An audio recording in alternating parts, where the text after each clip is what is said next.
Morning friends, welcome Soma's ব্লগে। Daily blog নিয়ে এসেছি। অনুরোধ রইল পুরো ব্লগটা দেখার জন্য। অনেক সুন্দর সুন্দর আছে শেষের দিকে কিন্তু একটা আমি রেসিপিও দিয়েছি এই ব্লগে, দেখে নেবে তোমরা। তোমাদের সুবিধার্থে আমি ব্লগে মাঝে মাঝে একটু রেসিপি দিই, যাতে আমি যেগুলো নতুনত্ব রান্না করি সেগুলো যাতে তোমাদের সাথে শেয়ার করতে পারি। আজকে চলে এসেছি হচ্ছে গাছের কাছে। আগে ছাদে চলে এসেছি সকালবেলায় গাছে জল দেওয়ার জন্য, আর কিছু কাটিংও করব। কেননা ছিলাম না, ঘুরতে গেছিলাম বলেছি, সেই জন্য গ্যাদা গাছটা দেখো কত শুকিয়ে গেছে।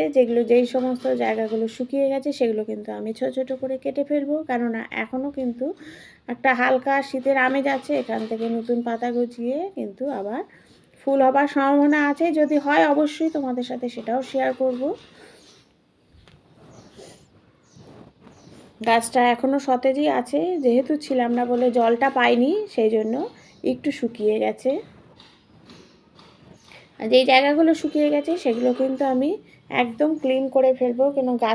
কোনো গাছ যদি শুকিয়েও যায়, সেই গাছটা কিন্তু রাখাটা ঠিক হয় না, কারণ ওখান থেকে তো কিছু হবেই না, আরও গাছটা পুরো মরে যাবে। এই জন্য প্রথম থেকেই আগেই যখনই দেখবেন যে শুকিয়ে যাচ্ছে, একটু কেটে ফেলে পরিষ্কার করে ফেলতে হবে গাছটাকে। শুকনো জায়গাগুলোকে হাত দিয়ে হোক বা কাঁচি দিয়ে হোক, আমি কাঁচি দিয়ে করছি, ছোটো ছোটো করে ভেঙে ভেঙে ফেলছি ওই জায়গাগুলো।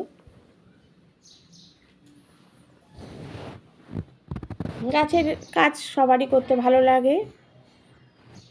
এটা হচ্ছে লেবু, আমার গাছের লেবু, আর ওটা হচ্ছে গাছের টমেটো অনেক হয়েছে, কিন্তু যেহেতু এটা একটু বড় হয়েছে আমি তুলে ফেলছি, কেননা কাঁচা টমেটো খেতে আমার ভীষণ ভালো লাগে। পেকে যাওয়ার আগেই তুলে ফেলছি। তারপরে একটু ঘরটা ঝেড়ে নিলাম, বাসি ঘর ঝাড়া হয়ে গেলে তারপরে সব রান্নাবান্না করব। তোমাদের কিন্তু একটা রেসিপি দেখাবো। পুরো ভিডিওটা দেখার জন্য অনুরোধ রইল, তাহলে রেসিপিটা তোমরা করতে পারবে। বাচ্চা থেকে বয়স্ক সবাই কিন্তু এই রেসিপিটা খেতে পারে, টিফিনে তোমাদের দিতেও সুবিধা হবে এই রেসিপিটা। এটা হচ্ছে চিকেনটাকে একটু স্লাইড ময়দা আর একটু নুন আর হলুদ দিয়ে আমি মেখে নিচ্ছি।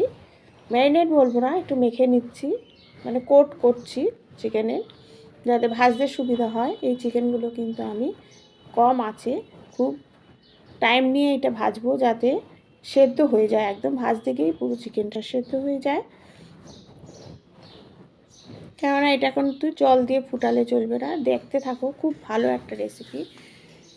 এই চিকেনগুলোকে ভাজা হয়ে গেলে তারপরে এই ব্রোকলি আর ক্যাপসিকামটা দেব। তুলে ফেলেছি চিকেনটা, তারপরে হচ্ছে এই ব্রোকলিটা আগে দিচ্ছি। ব্রোকলিটা একটু যখন ভাজা ভাজা হয়ে যাবে, একটু স্লাইড নুন দেবো এর মধ্যে।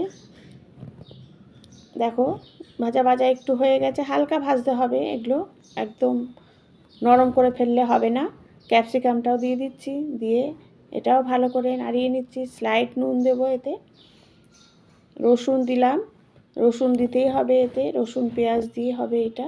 পেঁয়াজটা কিন্তু স্লাইস করে কেটে নিতে হবে। রসুনটাকে দেখেছো আমি কিন্তু থেতো করে নিই, কুচি কুচি করে দিয়েছি। চিকেনের রান্না একটু কিন্তু চটজলদি হয়।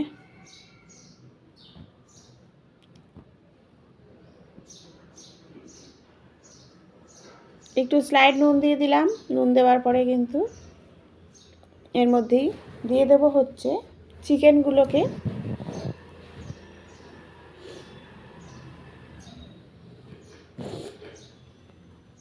ফ্রাই চিকেন যেগুলো সেদ্ধ হয়েই গেছে, তাও এর সাথে একটু নাড়িয়ে নিচ্ছি। নিয়ে এর মধ্যেই দেবো হচ্ছে পেঁয়াজগুলোকে। দেখো পেঁয়াজগুলো কিন্তু স্লাইস করে কেটেছি, মিহি করে কাটলে হবে না। এইভাবে পেঁয়াজগুলোকে কেটে একটা বাটির মধ্যে আমি চিলি সস, টমেটো সস, গোলমরিচ, শুকনো লঙ্কার গুঁড়ো আর একটু নুন আর একটু চিনি, আমি ভালো করে এটা একটু জল দিয়ে একটু পেস্ট করে এটা রেডি করে নিয়েছি গ্রেভি। এটাই দেবো হচ্ছে ওর মধ্যে। এটা কিন্তু গ্রেভি হবে না, এটা কিন্তু দেবো ওই চিকেনটার মধ্যেই দিয়ে দেবো। দেখো যেইভাবে বলছি ঠিক সেইভাবে করার চেষ্টা করবে, তাহলেই কিন্তু পুরো দারুণ হবে একটা স্বাদের রেসিপি। এটা আমরা টিফিনে ভালো মতো দিতে পারি, হাজবেন্ড থেকে বাচ্চা থেকে সবাইকে টিফিনে দেওয়া যায়। এটা পেট ভরে খাবারও হয়ে যায়, আর খুব হেলদি কিন্তু। ব্রোকলি ক্যাপসিকাম এগুলো কিন্তু খুবই হেলদি খাবার, আর চিকেন খাওয়াও প্রতিদিন দিয়ে দিচ্ছি হচ্ছে এই গ্রেভিটা দিয়ে দিলাম, যেটা আমি গুলিয়ে রেখেছিলাম জলটা দিচ্ছি। আরেকবার বলে দিচ্ছি তোমাদের, চিলি সস, টমেটো সস, গোলমরিচ, একটু নুন আর একটু চিনি দিয়ে এটা হচ্ছে গ্রেভি করে নিয়েছি। শুকনো লঙ্কার গুঁড়ো দিয়েছি অল্প করে, দিয়ে একটু